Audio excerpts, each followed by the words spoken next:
Hey everybody, hello. I'm back to do another reaction video. I'm actually really tired. I've been working today. I started a new job a month ago, and I'm like first day like properly on the job and exhausted. But I'm going to do this video because otherwise I won't get around to it. I'm not having much time to do as many videos as normal reaction videos anyway. This is a reaction to Geography Now, Indonesia. This was actually requested of me. I was working my way through South America, like the different countries of South America. I didn't do that many, to be honest. I think I did Brazil, Peru, and Argentina. And then I got a random request to react to Geography Now, Indonesia. It's quite a long video. It's like 14 minutes long or something. So I'm going to put it on now, start watching, start reacting, because otherwise I'll be here all night. So let's just...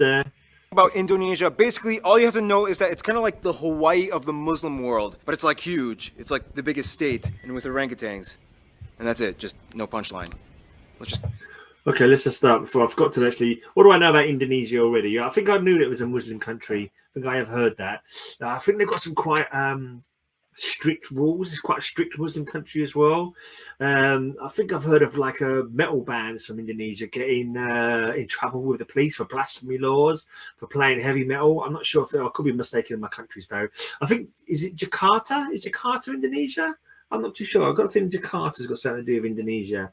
Now, I know there are some Indonesian bands though, so maybe I'm getting confused. I'm sure there's some Indonesian slam death metal bands that I've played on my podcast before. Yeah, let's just carry on. Go to the intro song. Go to the intro song. It's time to learn geography now! Hey everybody, I'm your host Barbie. So as some of you know, I've been to Indonesia one time on one island for like 3 hours. I ate one dish, so basically I'm like the Indonesia expert, right? Well, if not, I'm kind of like the only guy on YouTube doing full profile videos like this. So for now, you'll just have to kind of deal with me for like the next 12 or so minutes. Woohoo! Default! Alright, so again, if you don't know anything about Indonesia, it's basically like if the Middle East and South Asia had an incredibly colorful, loud, somewhat explosive set of babies. Like thousands of them. Okay, that doesn't really help. First of all, Indonesia is the world's largest archipelago nation, located right where the Indian Ocean meets the Pacific Ocean, on the incredibly clustered set of islands, making 6 countries known commonly as Nusantara, or the Malay Archipelago. Indonesian Archipelago. Sure, whatever makes you happy. Indonesia actually has land borders with 3 of these countries, East Timor, Papua New Guinea, and Malaysia, on the biggest island, Borneo, or Kalimantan, which is one of the world's only 2 triple split nation islands, the other one being Cyprus. Although technically, if you include the UN buffer zone, it's kind of like 4 entities, but the UN isn't a country, whatever, just watch the Cyprus episode. The country is divided into 34 provinces, 5 of which have special administrative statuses, with the capital and most populous city, Jakarta, located on Java, the world's most populous island with nearly half of the entire population of Indonesia in it. The largest cities after Jakarta are Surabaya and Bandung, both located on Java Island, and Medan, located on Sumatra. Jakarta Soekarno-Hatta International, Bali's Ngurah Rai International in Denpasar, and Surabaya's Juanda International. Now here's where things get a little speculative. Today, there are still arguments claimed as to exactly how many islands Indonesia has. The National Coordinating Agency for Surveying and Mapping says Indonesia has about 13,500. The National Institute of Aeronautics and Space Agency says that it has about 18,300, whereas the Indonesian government claims about 17,500. But wherever the point is, there's a lot of them. Over 8... I'll take any spare ones. If there's any that I don't want, any that are not interested, I wouldn't mind having my own private island. Might be a bit hard to get to though. It probably would be hard to get to and expensive. And yeah, no, I don't really need a private island. But I don't know though. Wouldn't mind a little island called Graham Island. That'd be quite nice. Or Greyman Land. Greyman Land. Yeah, I like that. Yeah. Okay. Anyone? Who do I write to find out about getting an island all of my own? Probably lots of them are totally uninhabitable. But yeah, wow, I say, heck, that's really weird that there's a place made up of a load of islands and they can't even decide and agree on how many islands there are. That's pretty way out there, isn't it? 8,800 have names, and over 900 of them are permanently inhabited. You would think they are the country with the most islands, but surprisingly, Finland and Canada beat them. But a lot of their islands are kind of like boop-a-doop little islands in the lakes, so does it really count? I guess. Now let's talk about the 5 special administrative provinces. They are Aceh, Yogyakarta, West Papua, and the capital Jakarta. Now, no surprise, the capital Jakarta acts as its own political entity. Lots of countries do that. But what about the others? First, Aceh. Aceh is kind of like the black sheep of Indonesia. It's the only province in which Sharia law is fully implemented. Also, they kind of have like a ton of oil, so yeah, they've kind of asserted a very independent ideology that sets them apart as autonomous from the rest of Indonesia. Then you have Yogyakarta, which is the only region that is still governed by a pre-colonial monarchy, the Sultan of Yogyakarta, who acts as a hereditary governor. Otherwise, we get the two Papuas, which collectively used to be the province called Irian Jaya, but then in 2003 they got split into two. Basically, this is the place that has the least in common with the rest of Indonesia. It has a culture and background closer to their cousins across the border in Papua New Guinea. So then why is this part of Indonesia? Well, long story short, Indonesia was basically like, well, now that we have our full sovereignty, we get everything that the Dutch colonized. But the people of Papua were not too happy, so then Indonesia was like, all right, we'll give you a vote to stay or leave. However, we would strongly implore you to make the right decision. So they voted to stay in. A lot of people complained. There's still some current opposition, and to this day, the area has a relatively high level of autonomy, and the government kind of just leaves them alone except for when it comes to mining for resources. Oh, and the South Maluku area also kind of has like an independence dispute thing kind of going on, but the major opponents to the Indonesian government are primarily based in the Netherlands. Then you have the strange Riau Islands, which look like they should belong to Malaysia, but they don't, even though they have a strong Malay-derived culture. Then you have the Ambalat Sea Block, which has a ton of oil that both they and Malaysia argue over. So that essentially covers most of the administrative divisions of arguing over oil. Who would have thought that would ever be a thing? Wow, that is a massive load of confusion there. So you've got the three countries on the island together. Malay, oh, I've got Malay, Papua. I've heard of Papua New Guinea, but Papua New Guinea is not to be confused with Papua. There's a West Papua and a Papua, and Papua New Guinea is its own entity, separate. But the Papuas, the Western normal Papuas, stayed within Indonesia for money. Yeah. And there's lots of apparently Dutch colonies. I'm guessing a lot of it was Dutch colonies. They keep talking about the Netherlands, how they broke away from the Netherlands.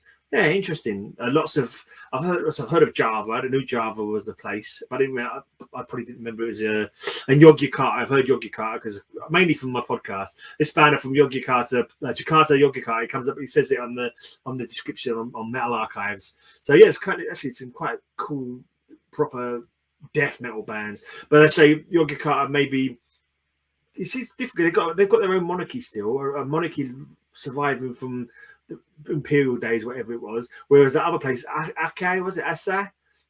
Has got Sharia law. So yeah, I'm guessing the Yogyakarta is not Jakarta is not as devout Islam. Maybe well they've got Sharia law, so maybe. I don't know. But yeah, it's interesting so far. Keep going because there's plenty more to go. I'm not going to remember it all, but it's fun to learn it for about 2 seconds. Indonesia. Some of the most notable spots of interest in Indonesia might include the National Monument and Museum, Royal Keraton na Yogyakarta Palace, Ratu Boko, the Magelang and chicken-shaped churches, Borobudur, disputed to be the largest Buddhist temple in the world, Wow. Maimun Palace, the Taman Sari Underground Mosque, the Equator Monument, the Pura Ulun Danu Bratan Lake Temples. Yeah, try to say that. I feel like I should go back and look at them again and pause on them. Actually, there's a lot of good. That one there, the underground mosque, that looked like something out of an Escher painting. The stairs, I just picture sort of stairs going in different directions and like not being, sort of blowing your mind with dimensions like non-Euclidean geometry or something like that. But yeah, that was really quite nice. And the biggest Hindu temple, that was beautiful. There was a couple of beautiful ones in that little array of stuff. I've got to give props to him for being able to pronounce. I'm assuming he's pronouncing the names properly. He's pronouncing them with confidence. I don't know if he's actually given them the correct pronunciation, but he certainly is confidently stating their names. I've got no reason to believe that he's incorrect, but yeah, well done to him if he has got them all right. But yeah, some interesting, beautiful scenery there, some beautiful buildings there, lots of history. I'm guessing lots of history. Let's keep going. 5 times fast. Pura Alun Dan the Batan Lake, the Millennium Bridge, the Sacred Monkey Temple, the Hellmouth or Elephant Cave, the 7-story pagoda of Cebu, the smoked mummy villages of Aikim and Jiwika in Papua. Or if you're lazy, you can just go to the Taman Mini Indonesia Indah Park, which kind of has like a bunch of replicas of all the famed sites in Indonesia. Oh, and keep in mind, there's Dutch colonial style buildings all over, too many ancient temples and pagodas to list. But no matter how many buildings and landmarks are built, they will never compare to what Mother Nature has done. Which brings us to... Right, let's get to that in a minute. Is it just me? It feels like I'm watching him on double speed, or is he? I mean, I talk quite quickly, and I know he's probably got a lot to get through, but he just seems like he's going really quickly. I don't know. Am I playing it on the wrong speed? No, I don't think I am. But yeah, he just talk rather quickly. But that's fair enough. Yeah, so many interesting. I wish I was quicker on the blinking pause button. Actually, there were so many. There was the shrunken monkey, mummy, child, whatever it was, like some crazy shenanigans. The monkey temple, the chicken-shaped temple. That was crazy. A chicken-shaped temple. Anyway, it looks like we're going to the natural geography now. The beautiful landscape. Let's have a quick look. He says it's good, so we're looking forward to this. Indonesia's land is like that one ex we all had back in our 20s that we trusted a stupid friend to hook us up with. Super attractive, but almost killed you a few times. Indonesia lies on what is labeled as the prehistoric continental shelf known as Sundaland, which during the Ice Age times pretty much connected all of the islands together before the Wallace Line until the ice melted and filled in the gaps. Now this is where things get incredibly messed up. Not only is Indonesia right in the worst part of the Ring of Fire, but the country is basically smashed between three converging major continental plates: the Eurasian, the Pacific, and the Australian plates, with dozens of minor plates and rifts like the Sunda, Timor, Banda, Molucca, and so on. This in return gives Indonesia over 400 volcanoes, disputably more than any in the world, with over 150 active ones, making it the most volcanically active country in the world as You can keep your islands. I'm not going there now. I've decided. Even if you do give me an island, I can call Greyman land. It's got, earthquakes, volcanoes. No, I live in England. Why would I want to go to a place that's got volcanoes and earthquakes? No thanks. I'll sit here in damp old England. Might soon be flooded England. If who knows if the water levels keep rising. But yeah, volcanoes, beautiful to look at. Wouldn't want to go anywhere near one. I'd like to look at them only in film. Don't want to go anywhere near one. So anyway, let's watch. well. This means on a daily basis, Indonesia experiences on average about 4 earthquakes a day, ranging anywhere between the small, timid 3 to a noticeable 6 on the Richter scale. And you never know where or when they will happen. Impressive. Nonetheless, volcanoes can be a good thing, especially when concentrated close to the equator, as the warmer, humid climate allows moisture and minerals to coalesce, creating some of the most fertile land on the planet. This is why places like Hawaii and Iceland are so radically different despite both being volcanic islands. Who cares about lush and whatever he was saying about good land for growing, whatever, great earth for growing on? If the earth keeps moving every 4 times a day and spouting out burning hot molten rock whenever it feels like it, I don't care how lush the growing ground is. In the end, Indonesia got blessed with a flourishing abundance of flora and fauna, the second highest concentration in the world after Brazil, many of which being endemic species like the Rafflesia arnoldi and the Titan arum, the largest flowers in the world, which each smell like rotting corpses. And at over 180, they also have the highest concentration of mammals out of anywhere in the world. Nonetheless, the national animal is actually a reptile, the largest in the world at 3 meters long, the famous Komodo dragon, which you can find a bunch of on Komodo Island, which is where they get their name from, and they can kill people. Just a heads up. And the surprisingly not national animal, even though everybody knows and loves them, the only great ape in Asia, orangutans, are only found on this archipelago as well. By the way, they look docile and quiet, but orangutans can rip off your arm if you anger them. So don't. Otherwise, I have no plans on angering an orangutan. They're beautiful. I know they've got their habitat is very badly threatened, isn't it? Logging. There's lots of logging going on there. I can't remember what the type of. I know there's like campaigns here to try and. I can't remember. I can't remember what trees they live in. There's some kind of wood that is being used, and there's campaigns to use it less so it doesn't endanger their habitat. I can't remember what it is now though. It's not something I keep thinking pine, but it's not pine. I've no idea what the tree types are that they're trying to stop people from using so much. But yeah, orangutan's beautiful. Again, wouldn't go near one because he rips my arm off. Yeah. And Komodo dragons are nice, but yeah, again, nice to look at. It's like the whole place is nice to look at. Even the orange is my favorite color, so nice orange orangutan is good. But if even a cute orangutan, they've got the potential to rip my arm off, there's no way I'm going to a Komodo dragon infested volcanic earthquake. Yeah. Again, it's good to know these things, but equally I'm not going to visit. the largest mountain, Puncak Jaya, is located in the east in Papua. The longest river, the Kapuas, flows on Kalimantan, or Borneo Island, starting in the east, emptying into the South China Sea. The largest lake, as well as the largest volcanic lake in the world, Lake Toba, can be found on Sumatra. This is also the site of the largest speculated volcanic explosive eruption on Earth that essentially... That was my dad ringing. I'll have to ring him back later. That's annoying. Let's go back to it. Oh, is it talking about Krakatoa? Actually created a worldwide volcanic winter. The eruption was so big that you can literally observe ashes from the explosion that went as far as Malawi in East Africa. Remember guys, Mother Nature is beautiful, but if she wants, she can kill you. Close to Puncak Jaya is Grasberg, the largest gold and copper mine in the world. And on Mount Ijen on Java, which spews out blue lava, all over you can find intrepid sulfur miners that literally go into the base of the volcanic craters, risking health just to get raw sulfur ores. Otherwise, you have other anomalies like the Sidoarjo mud volcanoes, the three-colored lake Kelimutu in Flores, and the Kakaban Island jellyfish lake. Too many strange places. To this day, Indonesia is the #1 producer of palm oil, cloves, cinnamon, palm oil. That's what they're trying to cut down on, because that's what threatens the environment of the orangutan, because they live in the palm trees, the palm oil tree, and then they're chopping it all down to make palm oil. So they're trying to make people use it less. Nutmeg's okay. Nutmeg, you put it in cakes. nutmeg, coconut, and vanilla. Some national dishes might include things like rendang, satay, or satay, gado-gado, lontong, ketupat, papeda, ikan bakar, pempek, tumpeng, lemang, and the national dish nasi goreng, which basically just means fried rice, which has no exact recipe. You can mix it up and kind of do whatever you want to it. Oh, and keep in mind, Malaysia might argue that some of these dishes belong to them, but that's that's why the little flag came in with an angry face on it. So that's the Malaysian flag. Do we see the Papua New Guinea flag? It's not Papua New Guinea, the Indonesian flag. I've got Papua New Guinea in my brain. I think normally he starts off by showing the flag, doesn't he? But I can't remember if he showed it. Is it just one flag for the whole of Indonesia? I suppose it would be for the whole of Indonesia, but it seems lots of places they've got more or less their own kind of individuality. So yeah. Anyway, let's get. The food didn't look too bad. I can't say I've a satay. I've heard of that one, but none of the others. I haven't heard of any of the others, but most of it look pretty decent. Whole other story tied in with history and culture. We got time. Why not talk about it?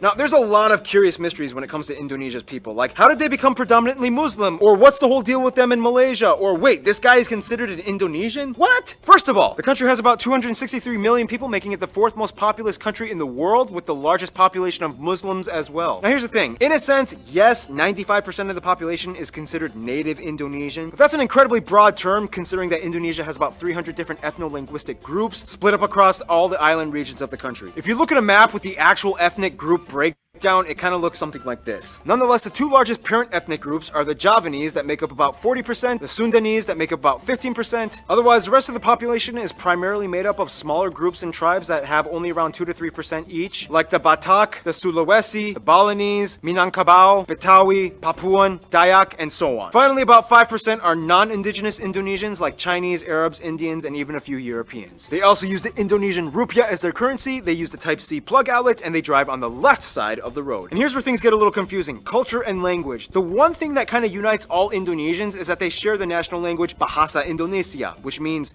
the Indonesian language. However, Bahasa Indonesia is actually kind of like a lingua franca to many of the people, as Indonesia is the world's largest trilingual country. In addition to Bahasa Indonesia, most people speak their own mother tongue as well as English. Yep, English. They caught on quick when they realized it was the money language. The funny thing is, even though the Javanese make up the largest people group, the Javanese language is not an official language. Technically, it could have been, but then that would have favored one people group over all the others, which would have caused tension, so they kind of had to choose like a neutral default. Plus, Javanese is like really hard to learn, and the original writing system, although very beautiful, is incredibly difficult to write. Nonetheless, at nearly 100 million speakers, this makes Javanese the largest non-official minority language in the world. And that's why the Bahasa Indonesia language is so strange. It's not even technically indigenous to Indonesia, but more Malay-derived. To this day, people who speak Bahasa Indonesia can understand somewhere around 60 to 70% of what their neighbors are saying in Malaysia. The biggest difference, though, would be the loanwords, as Indonesia took quite a bit of influence from the Dutch back in colonial times. For example, kantor versus kantor,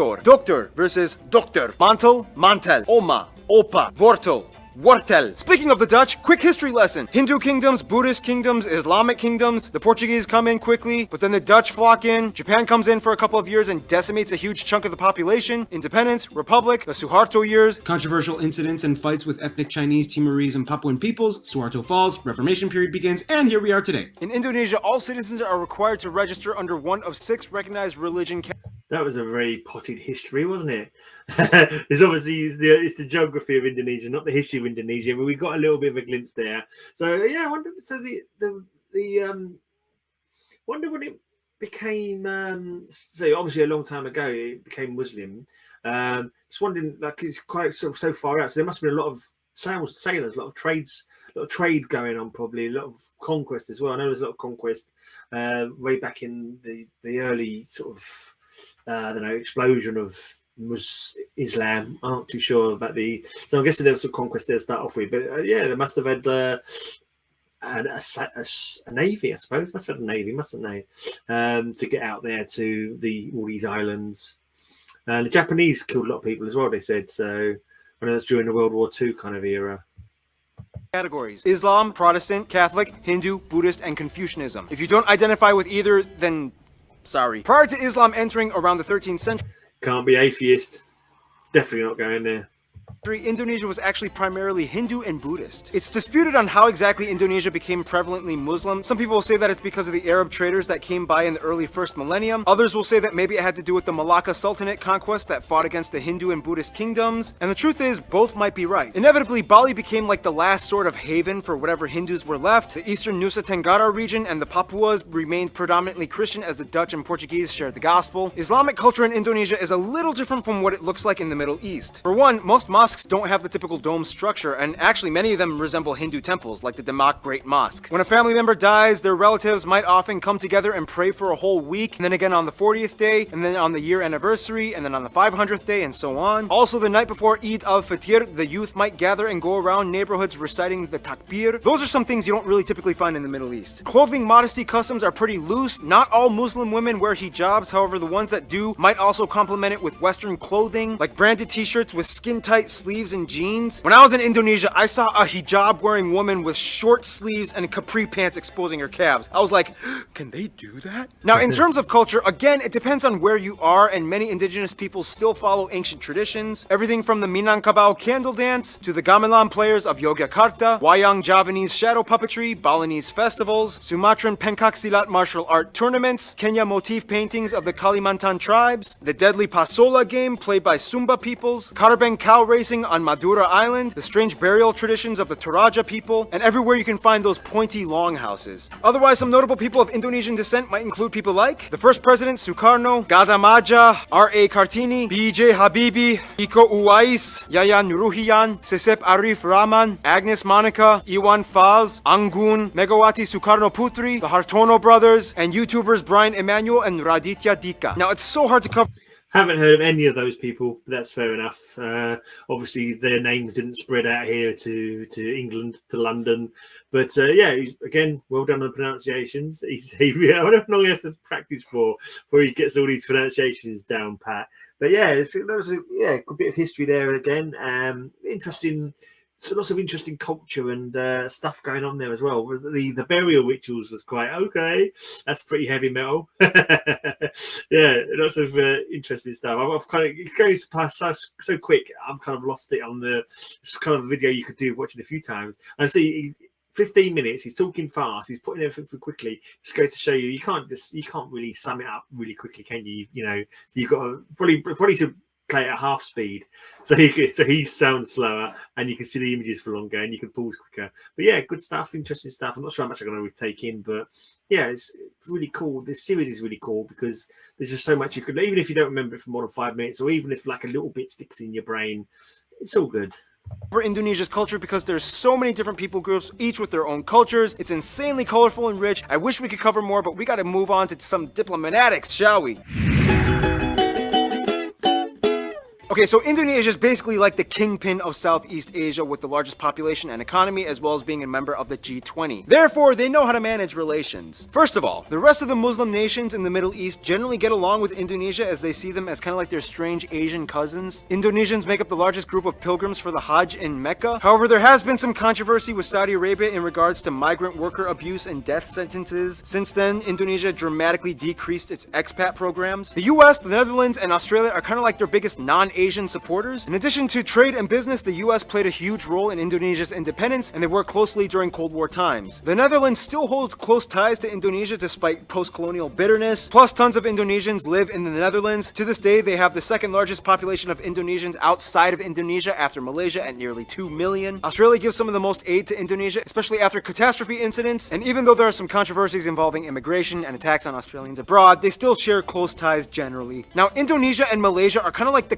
Colombia and Venezuela of Southeast Asia. They're like the twins separated at birth and have a strange love-hate relationship. Malays accuse Indonesians of stealing their culture and language. Indonesians accuse them of not being grateful for all their help during war times. But when they actually meet up as people, it's like they're totally brothers. Nonetheless, most Indonesians I talked to have said Japan is probably their best friend, which is funny because Japan kind of really messed things up during World War II. Nonetheless, they've moved on, and today Japan makes up the largest export partner. Tourists flock in year-round, and the two have been building each other up for over half a century. In conclusion, Indonesia's people are very much like their islands, numerous with lush, colorful, strange diversity. Sometimes a cyclone, earthquake, or volcano of controversy erupts, but at the end of the day, they still flourish together as one. Stay tuned, Iran is coming up next.